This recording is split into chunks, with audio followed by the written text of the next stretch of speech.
জয় শ্রীকৃষ্ণ বন্ধুরা, রাধে রাধে। আজ হলো শনিবার, আজ একাদশী। তাই দেখো সব কিছু সেরে, কাজকর্ম সেরে, স্নান দান করে চলে এসেছি ঠাকুর ঘরে। আমাদের ঘরের গোপোষণাকে স্নান করাচ্ছি আমি। আমার তো দুটো গোপোষণা, তাই দুজনকে স্নান করানোর পরে পুজো টুজো দেবো। তাই গোপালের প্রচণ্ড গরম, আমাদের তো গরম, তাই গোপালেরও তো গরম লাগে। তাই আজকে কী করেছি, বেশি করে জলের মধ্যে ফুল টুল দিয়ে ওদেরকে বসিয়ে রেখেছি অনেকটা সময় ধরে। তাই আবার পাশাপাশি সাঁতারও কাটা হলো। দেখো দেখতে দেখতে আমার গোপোষণা স্নানও হয়ে গেছে, এখন গোপোষণা চেঞ্জ করছে।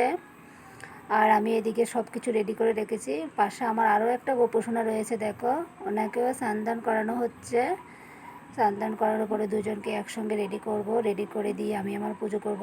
আজকে আবার একাদশী, বাড়িতে আমি আবার একাদশী রয়েছি, তাই এগুলো পুজো টুজো করে তারপরে যাব, ঘরের বাকি কাজগুলো করব। ছেলের জন্য রান্না করেছি, শাশুড়ি মা ছেলে, তাই এখানে পুজোটা করছি। চলো বন্ধুরা, তাহলে দেখবে আমি আমার গোপোষণাকে কী সুন্দর করে সাজিয়েছি। লাইক করবে, কমেন্ট করবে, ভালো লাগলে আমার ভিডিওটাকে শেয়ার করবে, প্লাস আমার চ্যানেলটাকে সাবস্ক্রাইব করবে। তোমাদের ভালোবাসায় আমরা একটু অনেক দূর যেতে পারবো।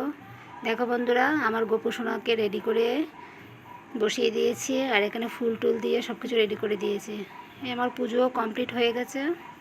আমার ভিডিওটা যদি তোমাদের ভালো লাগে, লাইক করবে, সাবস্ক্রাইব করবে। টাটা, আজ এই পর্যন্ত। আবার নেক্সট কোনো ছোটোখাটো ব্লগ নিয়ে আবার আসবো।